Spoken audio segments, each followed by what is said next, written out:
Good morning, everybody. Hello. Very nice to see you all.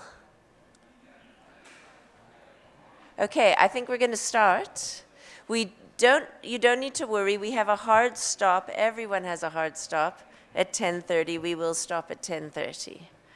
And Tandiwe will help me keep to time. Okay.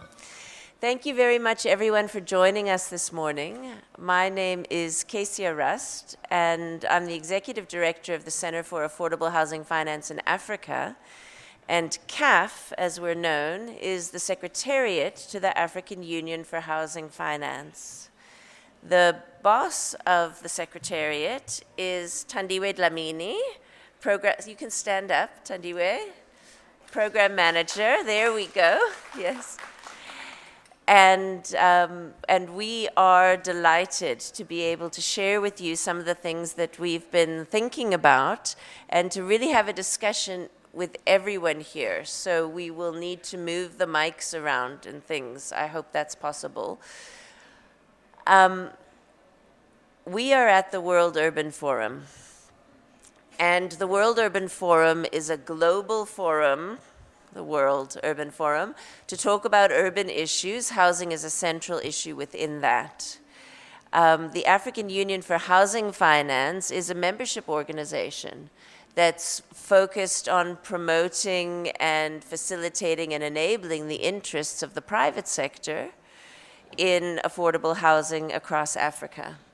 And that's not a common conversation that happens between the member states of United Nations Habitat and the private sector. And oftentimes, the private sector doesn't quite know how to have a conversation with regional bodies like the member states of the UN.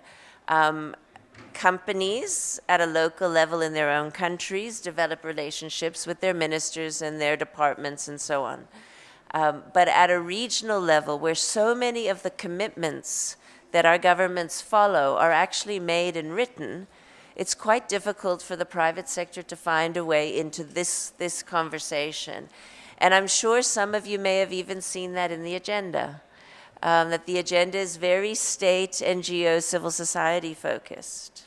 And so the role of the private sector really deserves to be amplified a little bit. And I say that because as a professional working in the sector, from the position of CAF and from the African Union for Housing Finance, I can see that there are tremendous things that the private sector is doing that fall right in line with the objectives of this entire meeting, UN Habitat, the New Urban Agenda, Agenda 2030, and all of those other documents that our governments have signed. And so finding a way to bring those conversations together and to bring the energy and the innovation and the entrepreneurialism of the private sector into this focus on driving affordable housing, which is absolutely a basic need, but it's also an astonishing opportunity. And bringing those things together is really what we want to talk about today. How can we be stronger together? How can we bring the capacity of the private sector to work with the capacity of the public sector and the third sector, civil society, and so on, that we coordinate our operations. We don't work in competition with one another, in conflict with one another. Competition's good, but we don't work in conflict with one another. We work in an aligned way that achieves our common goal for affordable housing. So I'd like to just quickly, before we start with introductions, I think what I'd like to start first, Tandiwe, is if you would come and just introduce a little bit about who is this African Union for Housing Finance. And then we'll have a quick round of introductions to know who is in the room, and then we'll start with our panel and our discussions. Okay, come.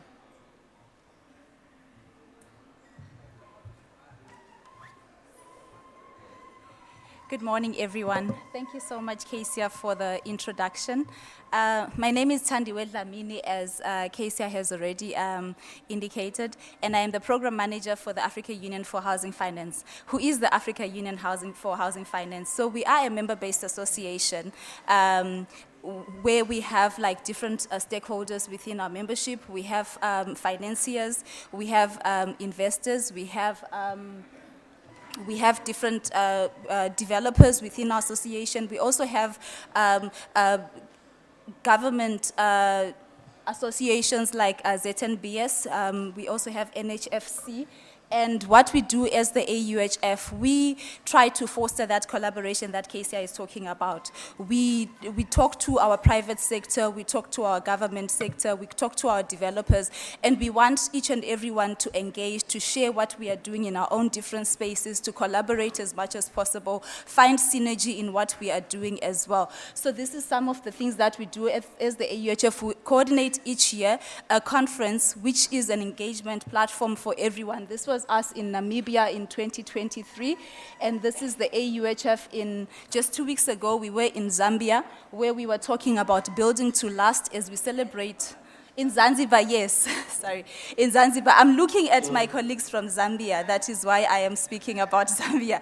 But this is us in Zanzibar 2 weeks ago, where we were talking about building to last. From 40 years, which the AUHF is at now, what do we do in the next 40 years? How do we build to last? How do we have affordable housing products that will be sustainable, that will reach out to the very lower end of the market? So we're still having those conversations with the public sector, with the private sector. And also one thing that is unique about the AUHF is that we are also trying to engage with our government ministries. We are also trying to engage with our central banks.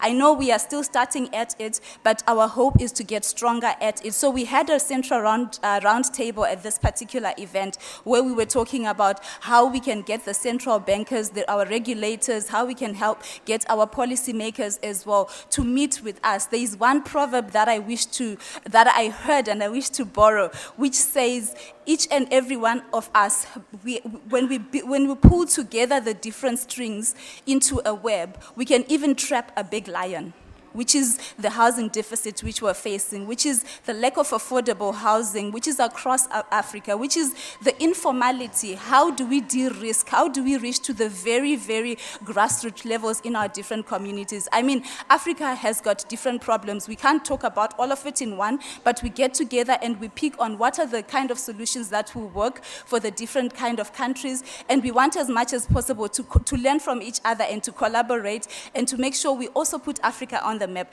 I believe that we are in the right direction as Africa, but we still need to talk together. We need to collaborate. We need to work together. Yes, competition is good, like Kesia was saying, but I believe that if we are stronger working together, learning from each other, instead of trying to all run in our own different ways. And at the end of the day, we are going to definitely house Africa across the different countries that we're working on. So this is the AUHF, and this is the membership that we have. So in our membership, we have developers, like we have Citra there, we have Altair, which is like a consulting company working across the globe. We have development workshop in Namibia. We have our bankers as well, CBZ there, FNB there. We also have NHFC. We have also IFC, the World Bank Group. They are also part of our organization. We also have CABS in Zimbabwe, Tough Africa Global from the Gambia. So we are really a community, and we are trying to work stronger together as Africans to work around affordable housing development, the different innovations across Africa. There is beautiful innovation in Africa. We need to speak it out. So we are there as the AUHF to talk about it, to put it in the spotlight, to showcase what our members are doing in different platforms with the international community, the global community. Our previous conference was with the International Secondary Mortgage Markets Association, which is a global organization. We are also in partnership with the International Union for Housing Finance, which is also a global platform. So we are trying as much as possible to amplify the voice of Africa. And we are in this discussion together to say, how do we do it more? How do we do it more effective? How do we become impactful? And how do we house Africa as a collective?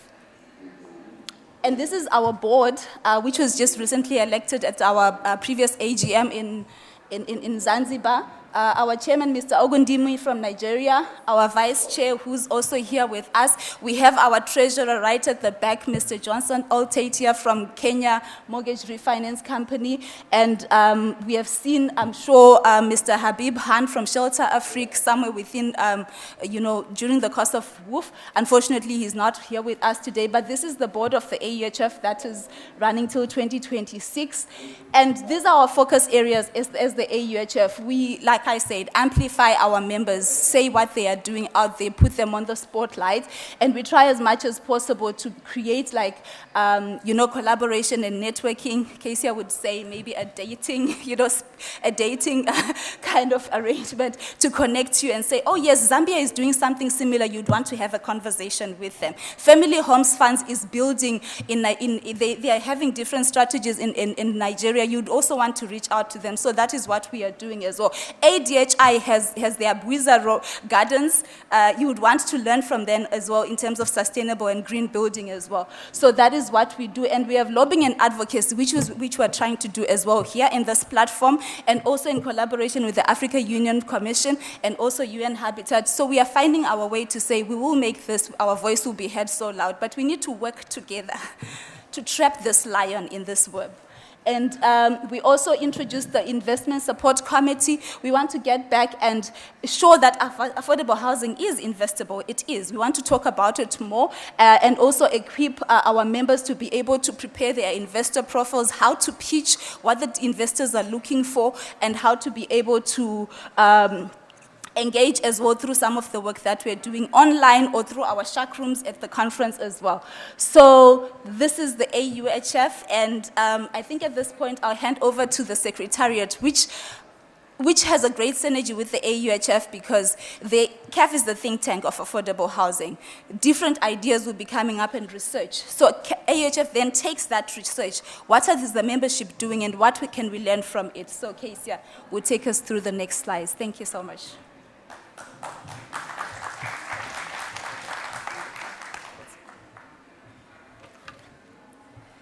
Excellent. So when we were in Zanzibar, we agreed on a statement, and this is something that we do every year. We are not going to read this full statement, but it is available on our website, and it has been reviewed and engaged with by every member of the AUHF, and is a commitment by each of them within the context of their own businesses to drive this agenda. And so the agenda that came out of Zanzibar was a focus on data infrastructure, a focus on sustainable finance ecosystems, a focus on gender inclusion and on innovation. And over the course of the year, we're going to be documenting how our members are doing this. And by the end of this year, we're reporting back on what's happened in the past year around issues similar to this.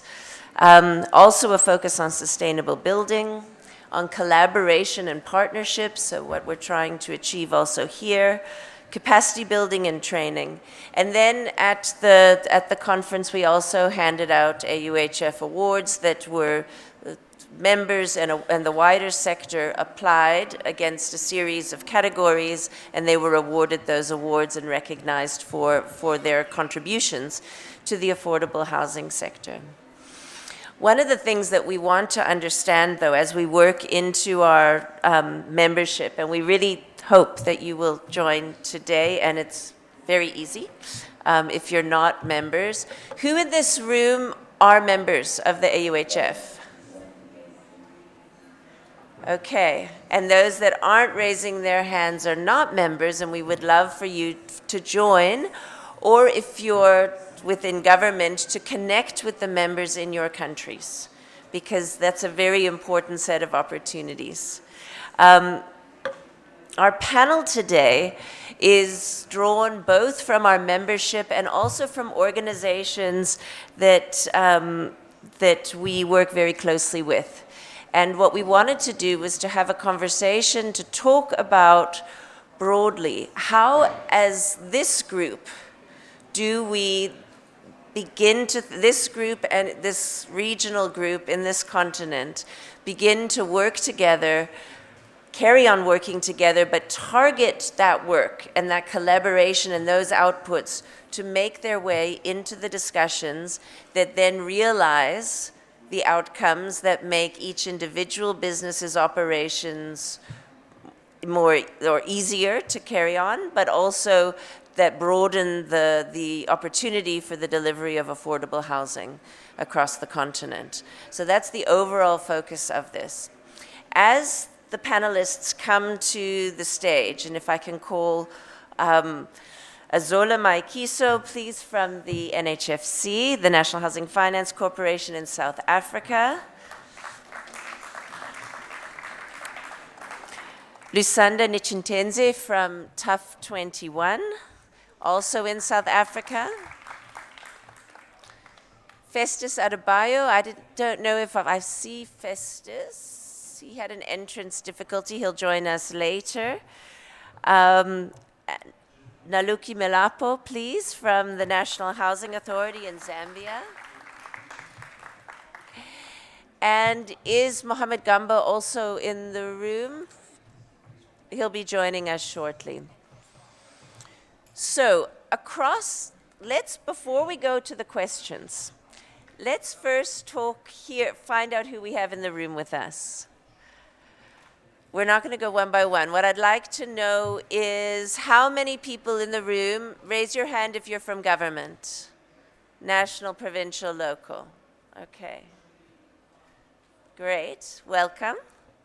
Raise your hand if you're from the UN agency system. 1, 2, great. Welcome. Very nice.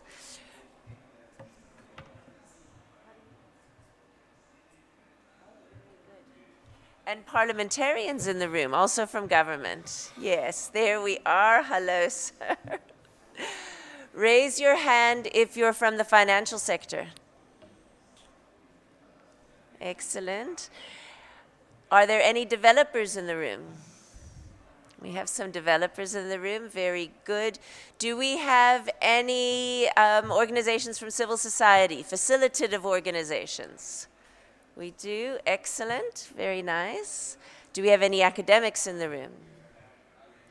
Welcome. Excellent. Okay. Who is from Southern Africa?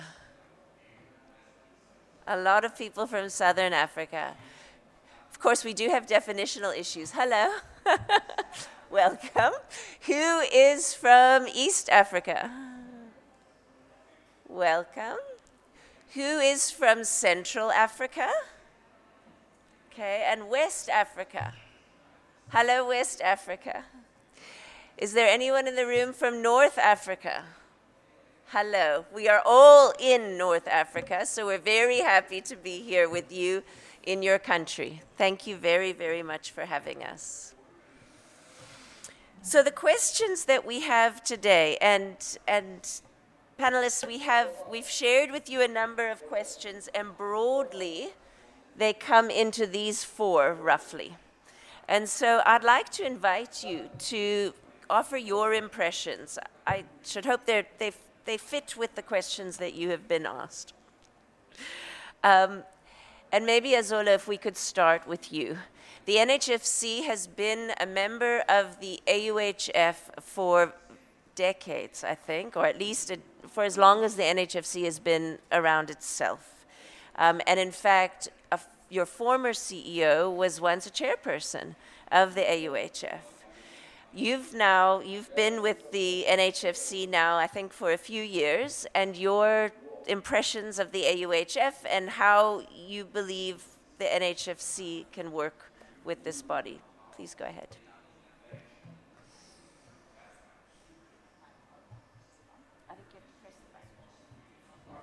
Okay. Good morning, everybody. Thank you very much. I think, we have almost a fully subscribed room, so thank you for coming to support the event. Azola Maikiso, as has already been said, and I think, Kessia, to answer your question specifically, I mean, we are already working with the AUHF, right? And we've been for a number of years now, and we truly appreciate the work that you do.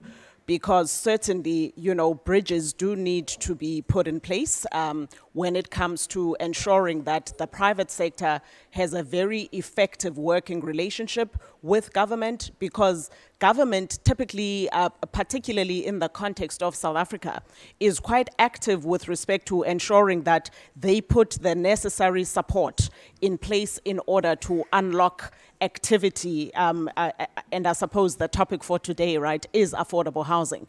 There are a number of government programs that have been put in place to ensure and to encourage active participation by the private sector. And, oftentimes there is usually a lack of trust typically between the public and the private sector. And I think the AUHF is already playing a significant role with respect to bridging, those perception gaps, I suppose. And we can only say that, encourage that you continue to do it, such that you broaden the scope to go outside, obviously, the context of the countries into the wider geographies like the regions as well as the world at large. Thank you.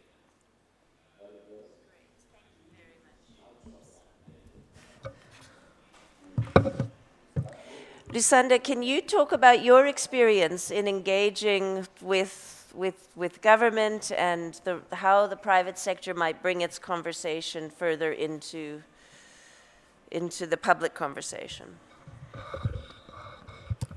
Thanks, Kesia, for the invitation. Firstly, I'm Lusanda from TAF. I think it's the information is available on the AUHF. Am I audible? No, can you hear? Can you hear me?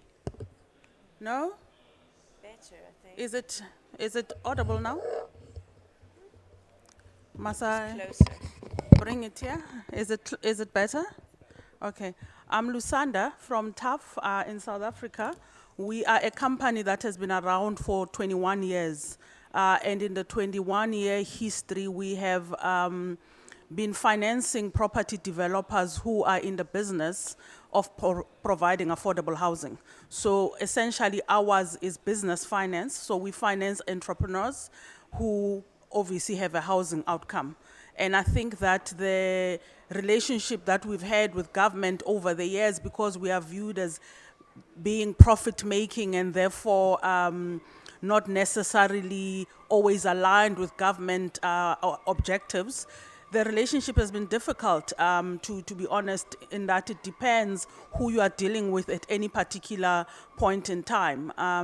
It's not always consistent. There have been very positive engagements we've had with some government departments, including National Treasury in South Africa, in my view, has been very progressive in how they support private-public partnerships and working with us in the private sector. So I think that model, which is called the Jobs Fund model of National Treasury, is one that needs to be replicated and in fact studied very closely as to what lessons it brings for better collaboration between government and the private sector. But my view is that if we are to make it work, we need to be able to ensure that we are clear in terms of our intention to partner. I think sometimes government and the private sector are not always clear as to what's the partnership outcome that we want to see from the outset. And I think that the Jobs Fund is very clear in how it sets that out so that we are committed to saying this is a 3-year program and that's how it's going to work. But also we need to be able to ensure that there's consistency and almost an ability to predict what will happen, one partner to the other. So I think that the model that Jobs Fund of National Treasury has, and that we have worked with them for the past almost 10 years, is one that one can predict, it's dependable, and each party knows what's expected. And I think that the third lesson, in my view, working with government has been the ability to leverage the involvement of civil society, because sometimes we take for granted how much civil society does in advocating and lobbying for necessary policy reforms. And we have, I don't know if Dag is in the room, but we have had particular experiences. Thank you, I see that as a person at the back, in Cape Town specifically, working with DEG and Isandla in trying to ensure that there is some changes in how densities and townships are allowed by the municipality of Cape Town. And linked to that, it's the issue of political commitment and political will. I don't know if there's politicians in the room. I heard parliamentarians, there you are. So the ability to be able to commit to a cause from the politicians has been very important. Again, with the example in Cape Town, the mayor and the deputy mayor of the city of Cape Town have been very involved in trying to change policy and work with civil society and ourselves as private sector to ensure that the necessary reforms that we wanted to see for property entrepreneurs who are almost on the starter level of property development are supported. So I think that's important. And then obviously the last thing that's obvious is ensuring that the end users are involved in the process. So the communities and the clients that we are wanting to support need to be part of the process so that it's not top down. And I think that in our approach, especially because of the relationship with civil society, we were able to make sure that the micro developers who were starting in the affordable housing space formed a property or what they call a township developers forum, which was able to engage both with politicians and the administrators to make sure that they are able to move those reforms forward. And of course, I know that this is not an easy topic to talk about in terms of political involvement. It's the issue of that relationship almost being elite. You know, sometimes it's not accessible. People are not always able to relate with the politicians. And I think that sometimes we need to bring back accountability to the administrative wing of government more than the political wing, because political mandate, at least in our country, sometimes at local level, which is where we operate, is for 5 years. And when you have changes every 5 years, it affects your ability to deliver. And being able to have one consistent person, a champion who is a civil servant, and an administrator who feels confident and supported to do their work without having to, accommodate political objectives every 5 years is quite important. And I think that sometimes we miss that. I'm sure that you were watching the US elections and you saw how Camilla and, sorry, I don't want to go there, but elitism, being elite is an issue in politics. Thank you very much, Lusanda. Naluki, I think that there's lots in what Lusanda has just said that you could reflect on. You're the board chairperson of the National Housing Authority in Zambia, and so you work, but you're in the public sector, but you're engaging with the private sector quite a bit.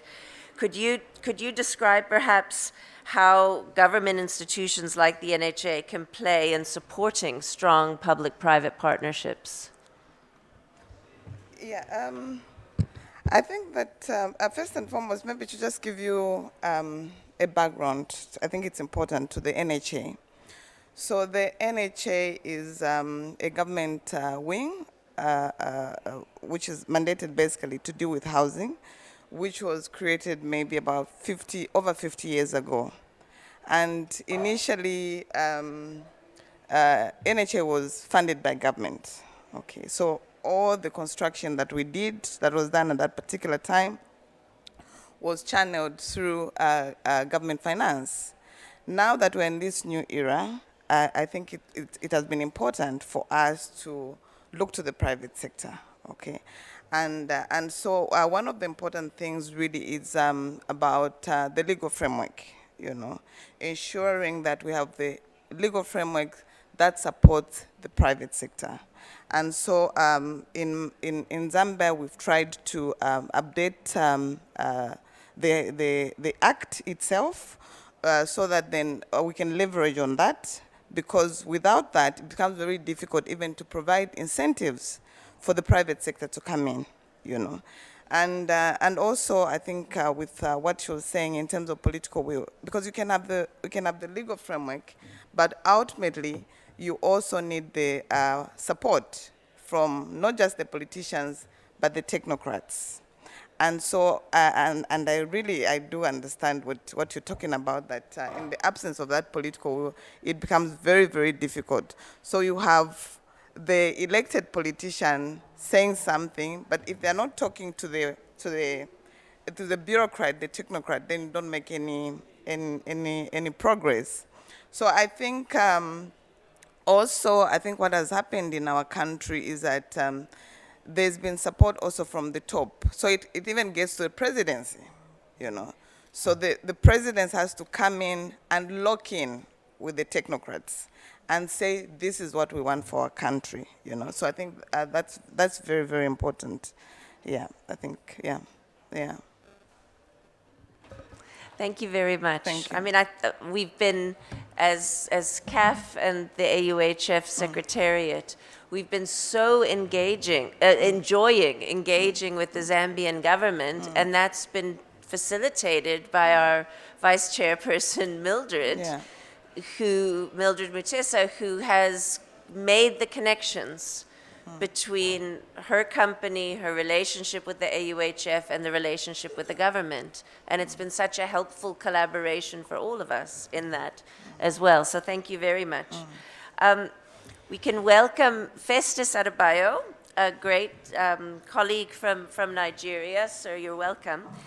Festus is the Managing Director and CEO of the Housing Development Advocacy Network. And Festus, you have great experience, especially through your advocacy network and the International Africa Housing Show, in pulling together the government and the private sector and creating a space for cooperation, such that in these halls, as I'm walking through the hallway, I see the Minister of Nigeria and he greets me, because I've met him because of you.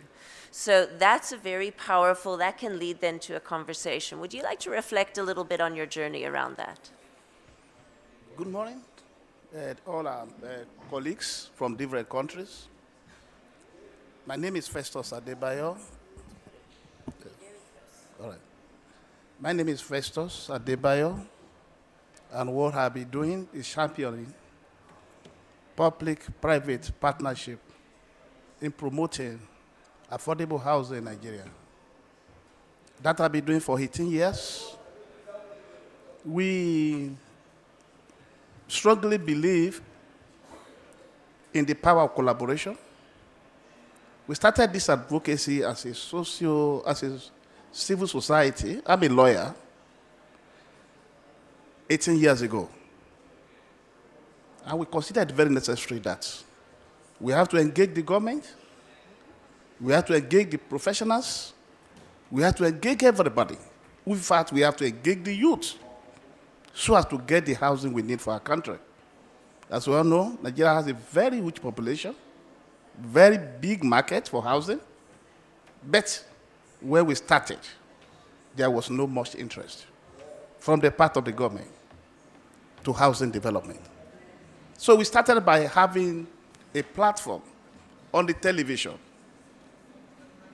30 minutes every week, to showcase importance of housing, to showcase why government must create interest, create an enabling environment for housing development. We were doing that, we did that for about 10 years. And then after that, we applied for our own television license. And I can announce to you here today that we have a first specialized television that is devoted for housing in Nigeria called Housing TV Africa, issued by the federal government of Nigeria. And all that we do there is to run advocacy about housing 24/7. Beyond that, we also consider it necessary to create a platform like this, where the public meet the private, where we sign deals, where we interact, where we network. And that led us to the idea of Africa International Housing Show. We have been having that program. I think the last one we had took place in July, and it was the 18th edition. And I can report to you here that even the 18th edition, the United Kingdom, UK government sent delegation to attend it, all in the name of supporting our clamor for affordable housing for Nigerians. Here in Nigeria, we believe there's a correlation between housing and health. We believe there's correlation between housing and productivity. We also believe there's correlation between housing and security. And that is why we have turned it to be a business. I'm a lawyer of about 25 years. I've left going to court. What I'm doing now is engaging the government, and I've been doing that through various measures. At times, I organize dinner for members of the parliament for me to discuss issues that bother me. And I can also report to you here, I've taken about 2 ministers to court in Nigeria over an illegal demolition. Illegal demolition. After we have advised them, why demolition? Where were you when they were doing the foundation of the project? Where were you when the project got to lintel level? Why did you allow them to finish the building before you start coming with your tractors? You stop that. It is better for you to confiscate the estate and give it to workers, or call it judges' estates, or call it doctors' estates, other than you pulling it down. We will not allow you. We will not allow you to continue with the economic waste. And that is why we have decided to take. So our style is double. We are your friends, and when you don't listen to us, we also fight you. And in fact, in some cases, some of them, when I want to talk to them, they try to check whether there's something in my pocket to record conversation. That is the level, the situation I've got into. It has gotten to the level of which anybody I say I want to see, with a text message, they will give me access to them because they don't want us to put something wrong about them in the newspaper. I can inform you here that the present minister of the Federal Republic of Nigeria in the area of housing has been a member of our advocacy group for many years. And as a result of that, if we can boast of producing the minister for housing, then we should be able to engage him. We should be able to set agenda for him. We should be able to support him. And we should be able to make sure that he succeeds. In that area, we're doing a lot of things in Nigeria right now. We are doing data collation. I'm sure that is the issue in every African country. What is the population deficit? What is the housing deficit in Nigeria? All that we have been having are estimated figure. What really is the figure? The Federal Republic of Nigeria Ministry of Housing, through our advice, our engagement with them as a private sector, have forced them to establish a committee that is working day and night, and I think I've also told the committee to extend an of partnership to AUHF. And I'm sure they've notified KCR to that effect. We told them we cannot do it alone. We have to engage international expertise, and we are doing that. We are reforming our land law. Access to land is very difficult. So on that note, we have to embark on lobbying. So let me use this opportunity to call on all of us here who came all the way from different countries. We have been networking here and there. I would not want all our discussions to end in this country. We need to go back to our country. In our own country, we brought a lot of people. I'm sure if you check the record, Nigeria have a very high attendance. Many commissioners for housing, many commissioners for physical planning. Our feeling is that if we don't talk to them, they will not understand what we are saying. And in fact, now we are especially candidates for housing, for politics. So that if you participate in politics and you win the election, that gives us an opportunity for us to get what we want. Public-private partnership is the way to go. Thank you all. Thank you, Festus. Mohamed, thank you very much for joining us. Dr. Mohamed Gambo from Shelter Afrique. Now, you're the head of research and strategy. Forgive me if I've got the title not precise, but the head of research. Tell us a little bit, what do you think are the issues that we should be raising and engaging around at a regional level, because this is a regional conversation, so that they actually assist us in our individual businesses and operations at a local level?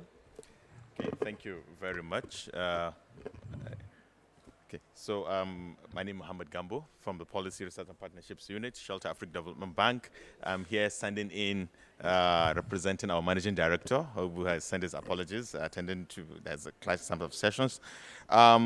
of course, in terms of just a kind of a background, I believe just for those participants here that do not have an idea of Shelter Africa Development Bank, the mandate of an institution, what the institution does, is a Pan-African development finance institution that was set up in 1982 with the sole mandate of providing financial and other related solutions to the housing and urban development challenges in Africa.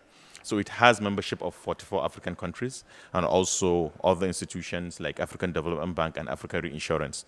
So just echoing what other speakers here mentioned is that I don't have to keep on delving on the numbers, on the challenge of housing across Africa, on the deficit and the urbanization rate. We're all aware of that. But then other aspects that we need to be well kind of acknowledge is the fact that housing is not only looking at it from the four walls of a unit, we need to look at it from the value chain, and also more importantly, an increasing threat that we do have across Africa in terms of the climate change challenge that we do have across Africa. And housing, at the same time, is a key contributor of CO2 emissions, around 30 to 40%.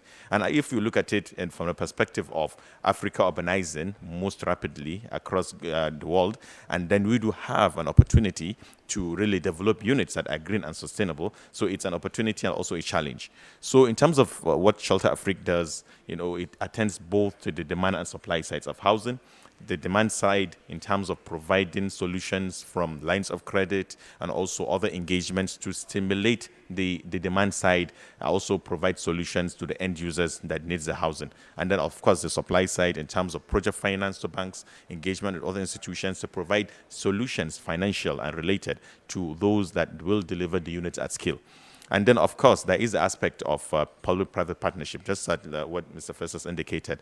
No single institution can do it alone. Our countries are all government facing increased physical challenges in terms of the resources required to deliver the units. So collaboration between the public and private sector is key. And then, of course, the other aspect is the thematic areas. We have thematic areas in terms of green, in terms of gender, in terms of internally displaced people, and other components.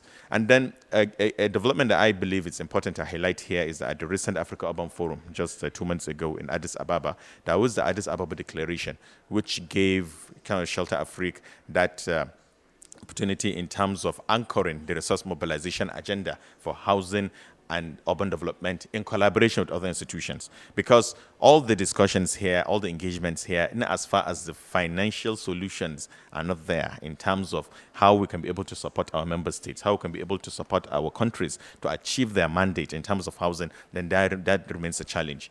But then looking at it, what are the key issues that needs to be enhanced? For me, I look at it is that we need to give increased focus to our local authorities, municipalities, and cities, because housing is local.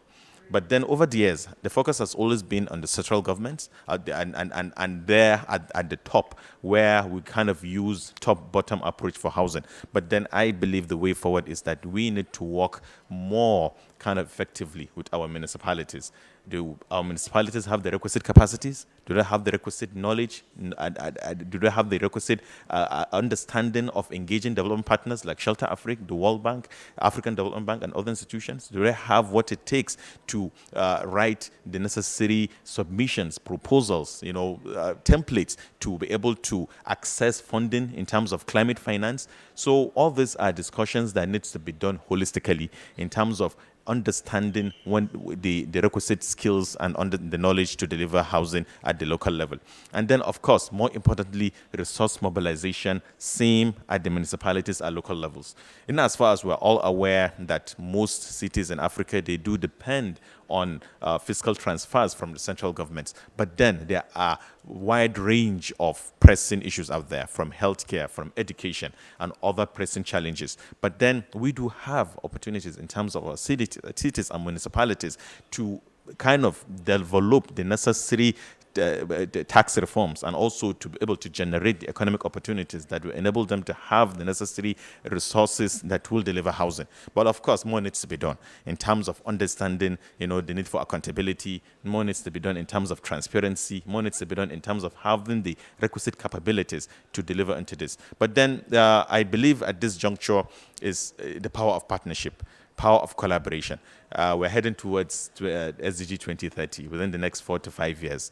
The aspect is that collaboration is the new competition. It's not a matter of us, a single institution, doing it all alone, but then how are we collaborating? How are we working together? How do we leverage on each other's strengths and capabilities to deliver on this mandate? We're heading towards COP within the next week or so. And then the discussion is that we have the loss and damage fund, which has been set up. The framework has been set up. But then I think the discussion for us within the African context is to have a clear framework as we head towards COP in Baku, is that how can we be able to leverage the loss and damage fund to clear up opportunities for climate financing, more importantly at the regional level, more especially municipalities at local level for the housing and urban development. So let me stop here for now. Thank you very much, Mohammed. I want to open up for questions, but while you gather your thoughts, Azola, I'd like to ask you, it has been the NHFC over the last 30 years now has played a significant role in South Africa's housing finance sector, and in fact, your main shareholder is government. So can you talk a little bit about how you do manage to integrate public-private in the work that you're doing? Yeah. So, Mr. Shelter Afrique, South Africa already has a solution, concerning, because you made a statement that in Africa, typically, housing is funded via transfers from the fiscus. In South Africa, the South African government back in 1996, set up the NHFC precisely as a public, private partnership. So our model, our business model is principally centered around that. So they injected capital into the balance sheet to the tune of R1 billion, and that is the only money we've ever received from the fiscus of South Africa. And then we were right at the outset, then compelled to go to the capital markets to fundraise, to get capital in order to do what we do. What does the NHFC do? As I said, our business model is premised on the public-private partnership model. And really what that means is that for us, we fund private sector developers who play in this affordable housing space, right? We have funding facilities to fund a spectrum of different affordable housing typologies. So we fund rental stock, which is partially government subsidized, so social housing that we put out there targets households that earn below 22,000 Rand, and pardon me, I'm gonna speak in the Rand, that earn below 22,000 Rand. So that is subsidized government, the government subsidizes that rental stock for that target market by virtue of actually putting in a subsidy, a grant. So 70% of the project finance that is required to deliver this subsidized rental stock, it comes from government by virtue of a grant. And then what the NHFC does, and we are the largest funder then of the shortfall, that 30%, it is funded by the NHFC, and we fund it by way of funding SHIs, social housing institutions, as well as other delivery agents, which are for-profit entities who are compelled to put in a 20% equity contribution in order, to have then 100% that is required for that social housing stock. We also fund private rental stock, student accommodation, and the delivery agents are private sector practitioners, right? We also fund, affordable housing for sale, as well as what we call housing opportunities. So serviced sites is also part of our mandate. So we fund the delivery of serviced sites for people to then build for themselves, right? So they buy the serviced sites, which are a lot cheaper, and then they can build the top structure incrementally through their own resources. We also have wholesale facilities that we provide, again, to private sector practitioners who are microfinance institutions who then on-lend those facilities to their end user market, right? For that end user market to once again build for themselves incrementally, or that may want to supplement, other loans that they would have raised, etc. and also they can obviously build their own housing stock. So that is what the NHFC does. We are also an implementing agent, and we have a very important program that again was established by government in order to promote first-time home ownership. That particular program is called the First Home Finance Program.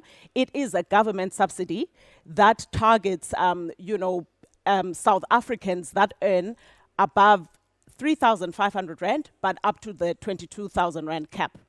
And what that subsidy does is it assists in terms of allowing for the mortgages that this segment applies for to be a lot more affordable. So they can use that subsidy as down payment for a deposit, or they can utilize it to pay for the transfer costs that are required, etc. So that program is actually quite important, and we've just formulated a partnership which is called the Zakhele Khaya Partnership, together with Cashbuild, and Cashbuild are a building merchant, so they are a retailer that provides building materials basically to their target market. And what Cashbuild has done is, in partnership with ourselves, they've created building packages for their customers as well as their own employees. It's 5 different typologies. And obviously their customers, depending on their affordability levels, they'll select the one that they can afford the most. But what then happens is that the subsidy goes in first, and for the shortfall that is going to be required in order to build that top structure, they then go to Capitec. So it's a tripartite, partnership that we've formulated together with them. And there are quite a number of other, initiatives that we have embarked on. TAF, sitting next to me here, was actually established by the NHFC because within the spectrum of what we do, we have our strategic investments unit.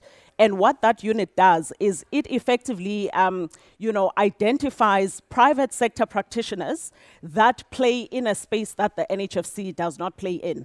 And then we support them by virtue of taking equity stakes in their businesses, or by virtue of providing them, with first loss capital, which the private sector also like a lot, because, when you de-risk, particularly this affordable housing space for them, it then encourages them to be active participants. So we provided, for example, a very innovative practitioner called Housing Investment Partners.